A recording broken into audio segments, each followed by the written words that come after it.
Governor Romney, I'm glad that you recognize that Al-Qaeda is a threat, because a few months ago, when you were asked what's the biggest geopolitical threat facing America, you said Russia. Not Al-Qaeda, you said Russia. In the 1980s are now calling to ask for their foreign policy back because, the Cold War's been over for 20 years. But, Governor, when it comes to our foreign policy, you seem to want to import the foreign policies of the 1980s, just like the social policies of the 1950s and the economic policies of the 1920s.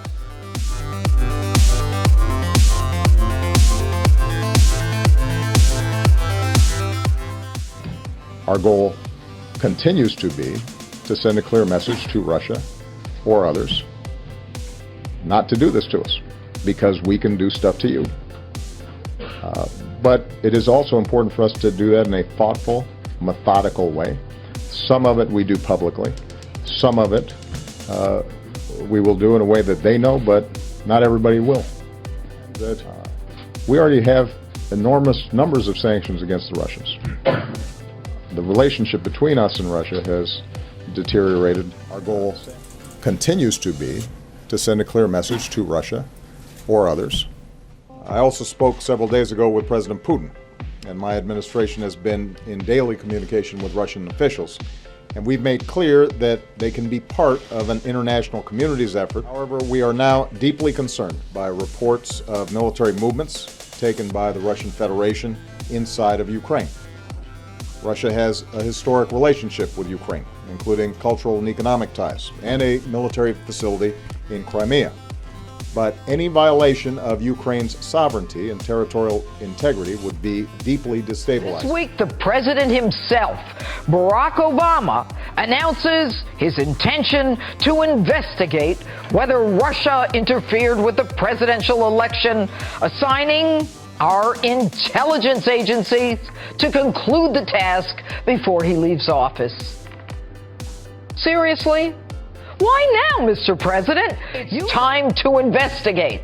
And the suspect, Russia. Why are you talking about this now? I think there is no doubt that when any foreign government tries to impact the integrity of our elections, that we need to take action, and we will, at a time and place of our own choosing. Some of it may be explicit and publicized, some of it may not be. But Mr. Putin is well aware of my feelings about this because I spoke to him directly about it.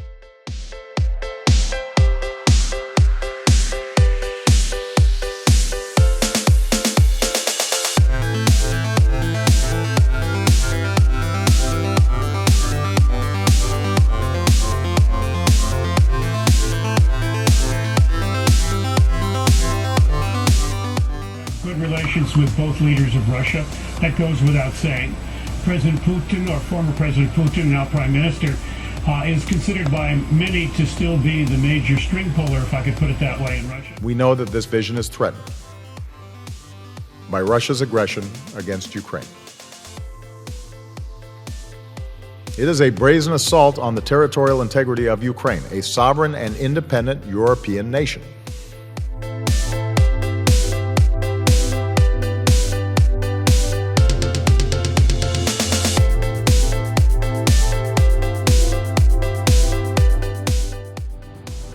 I would treat Vladimir Putin firmly, but there's nothing I can think of that I'd rather do than have Russia friendly as opposed to the way they are right now, so that we can go and knock out ISIS together with other people and with other countries. Wouldn't it be nice if we actually got along with people? Wouldn't it be nice if we actually got along, as an example, with Russia? We desire to live peacefully and in friendship with Russia and China. We have serious differences with these two nations and must regard them with open eyes. But we are not bound to be adversaries. We should seek common ground based on shared interests. Russia, for instance, has also seen the horror of Islamic terrorism.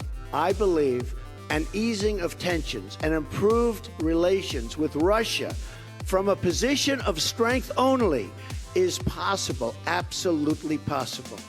Common sense says this cycle, this horrible cycle of hostility, must end and ideally will end soon. Good for both countries. Some say the Russians won't be reasonable. I intend to find out. If we can't make a deal under my administration, a deal that's great, not good, great for America, but also good for Russia, then we will quickly walk from the table.